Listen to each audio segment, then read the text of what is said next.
Gracias, Gabriela. Hola a todos, espero que estén muy bien. Efectivamente, es el año uno después del coronavirus, después del COVID. El año pasado, en esta misma instancia, cuando presentábamos en el evento de Sein Simon y hosteado por UCEMA, me hacía esta pregunta, si estábamos frente a un punto de inflexión que definía una generación. Creo que un año después, y ya muchos más expertos en Zoom que el año pasado, la respuesta se cae de maduro. Obvio que tenemos un cambio de era fundamental que nos va a definir, que nos modifica en nuestro rol de personas insertas en una sociedad y en nuestro rol de consumidores también, visto desde el punto de vista de las marcas.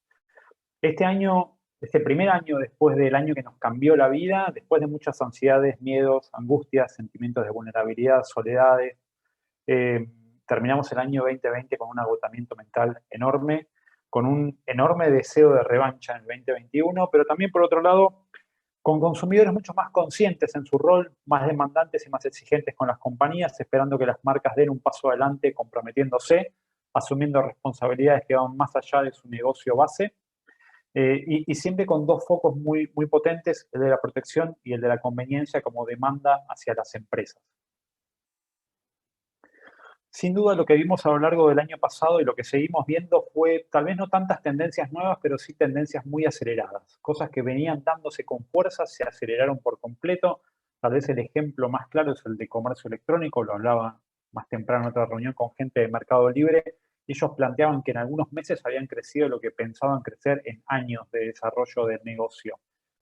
A su vez, eso para el consumidor significa que hay nuevos hábitos de consumo, nuevos valores también a nivel de la sociedad, y muchos de ellos tienen grandes probabilidades de permanecer entre nosotros a lo largo del tiempo.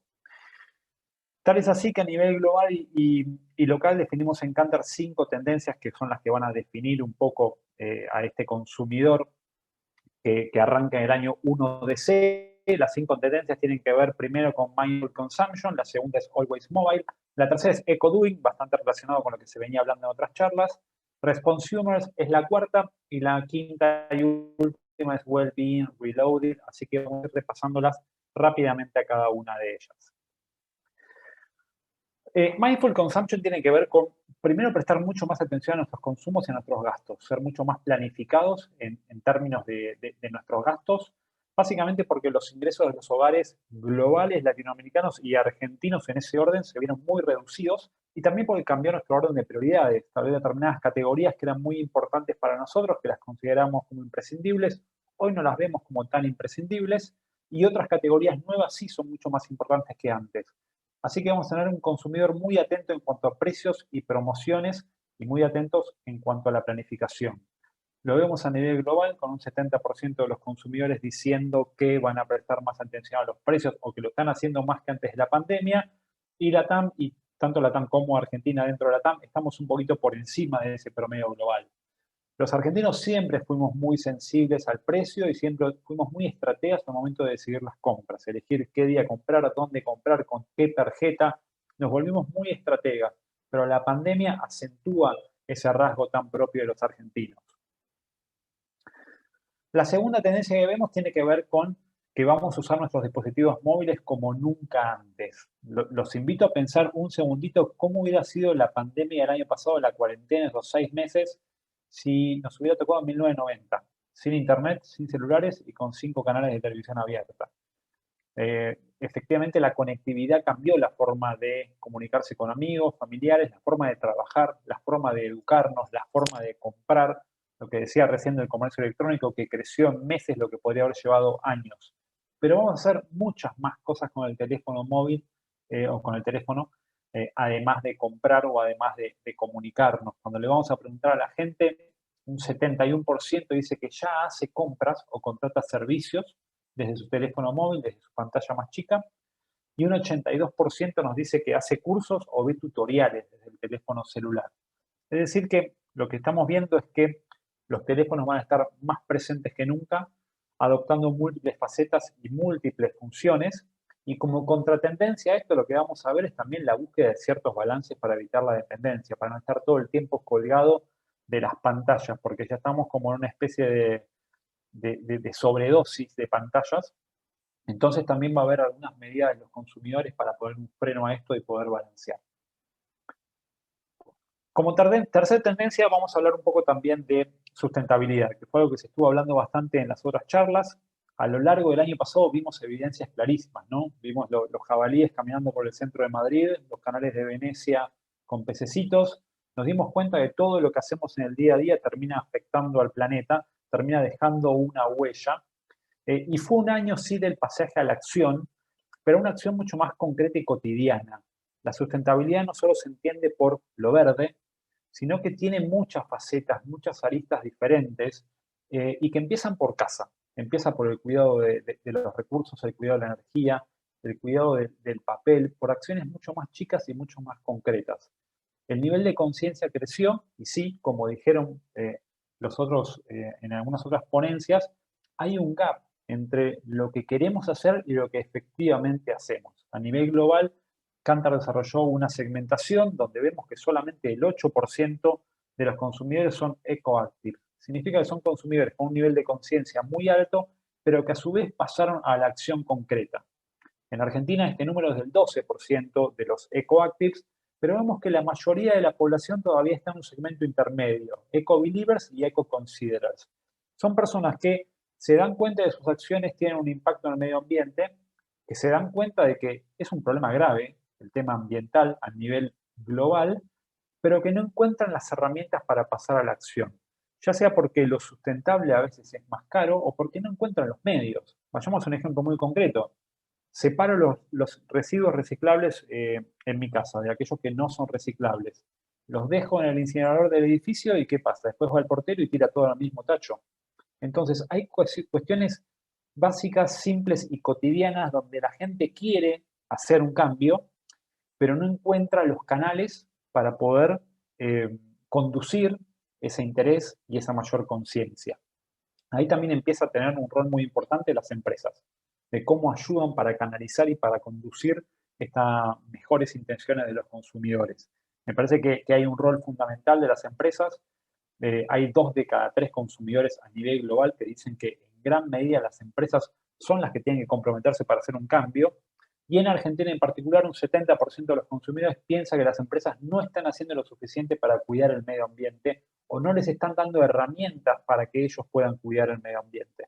Entonces me parece que fue un año de quiebre, fue un año de clic y todavía hay mucho espacio de crecimiento en Argentina con respecto a estas tendencias.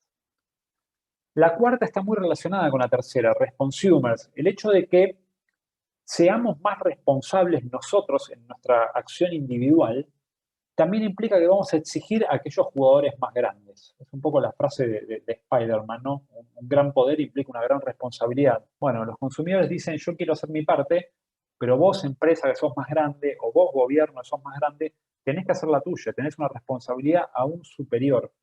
Así que los consumidores, y sobre todo los más jóvenes, están poniendo cada vez la lupa sobre gobiernos, sobre instituciones y sobre las grandes empresas. También tengamos en cuenta que sustentabilidad, como decía recién, es un término muy amplio, no es solo lo verde, sino que también se refiere al impacto general que tienen las empresas en la sociedad y en la comunidad. Empezando por el interior de las compañías, cuán diversas son en su composición las compañías, cómo tratan a los empleados, cómo cuidan a sus empleados. En ese sentido, tenemos un 84% de consumidores argentinos que dice que prefiere comprarle a empresas o a comercios que respeten a sus empleados. Por otra parte, también un 61% dice que las empresas deben ponerse al frente del cuidado del medio ambiente y la comunidad. Es decir, que están demandando un rol mucho más activo, mucho más protagónico de las compañías. Eh, y también se lo vemos desde otra perspectiva. Los más jóvenes, los centennials, que se incorporan al mundo laboral y ya los millennials que ya están incorporados hace un tiempo, valoran mucho más trabajar para aquellas empresas que están dejando una huella positiva en la sociedad. Así que desde el punto de vista de las empresas, no solo es importante en relación a cómo nos van a ver los consumidores, sino también en la capacidad que tengan las empresas de atraer talento. En la medida que no se planteen desde toda su cadena de valor, los productos que realizan, tener una mirada sostenible, pero más holística, también van a empezar a quedarse con menos talento. Y por último, la última tendencia tiene que ver con el bienestar, una resignificación del concepto de bienestar que también viene muy impuesto por los millennials y los centennials, una mirada más integradora del bienestar. El bienestar no solo tiene que ver con la salud, sino con los hábitos. Cambian un poco los parámetros de éxito personal. Esto está un poco relacionado también a lo que contaba Adrián en relación a la diferencia entre gamers e influencers. Pero vimos muchas cosas a lo largo de la pandemia, de la cuarentena, que tienen que ver con la movilidad sustentable, tienen que ver con una mayor preocupación por el origen de los alimentos, que tiene que ver también con una mayor preocupación por el localismo en general, por darle prioridad a los comercios de cercanía y demás. Es decir, que va a haber una búsqueda cada vez más renovada de aquellas cosas que nos hagan bien a nivel físico y a nivel emocional. Y esto lo vemos un poco manifestado en términos de la alimentación. Hay una propensión muy alta de 4 de cada 5 consumidores diciendo que pretenden limitar su consumo de alimentos artificiales. Hay una mayor preponderancia, una mayor predisposición a realizar deportes y actividades físicas y también un poco a bajar un cambio, ¿no? Crecieron mucho las clases de yoga, de meditación, mindfulness. Eso está muy en boga y probablemente sea algo que perdure a lo largo del tiempo. Así que en definitiva, si vemos estas 5 tendencias y las pensamos desde la perspectiva de las empresas, las podemos traducir en preguntas que tenemos para hacernos en relación a cómo producimos, a cómo ofrecemos servicios. Desde el punto de vista del mindful consumption, hay una cuestión de cercanía. Y cercanía generalmente tiene que ver con accesibilidad y con precio, con el valor. La pregunta para las empresas es cómo mostrarnos más cercanos a los consumidores sin que eso afecte nuestra rentabilidad también. En términos de mobile, lo que pasa es que están cambiando todos los procesos de compra, el journey del consumidor, desde el momento en que surge la necesidad hasta que realiza la compra, cambió radicalmente. Y para las empresas está el desafío de encontrar cuáles son los nuevos puntos claves en el camino del consumidor y estar presentes y construir experiencias fluidas en esos momentos. En relación al eco-doing, un poquito lo charlamos recién. ¿Qué herramientas le pueden brindar las empresas a los consumidores? Primero para informarlos y después también para ayudarlos a hacer su aporte. En cuanto a la cuarta tendencia de responsumers, al interior de cada una de las empresas, ¿qué cambios tenemos que hacer para que nuestras iniciativas de sustentabilidad o de diversidad sean genuinas? Hay muchas compañías hablando de diversidad de género, pero al interior de esas compañías, de 10 miembros del directorio, tienen 10 hombres. Entonces es muy difícil que sea genuino lo que esa empresa pueda decir en términos de diversidad, si son todos hombres del mismo nivel socioeconómico, del mismo lugar. Es muy complicado tener una perspectiva diversa o una perspectiva sustentable que sea genuina, que sea coherente con la cultura de la compañía. Y por último, también tiene que ver con el bienestar, tiene que ver con nuestra oferta de productos y experiencias, cómo vamos a redefinir las cosas que estamos mandando al mercado, las soluciones que estamos ofreciendo para los consumidores, en clave de que sean eh, positivas para el bienestar holístico de las personas. Así que creo que fui volando para que nos alcance el tiempo.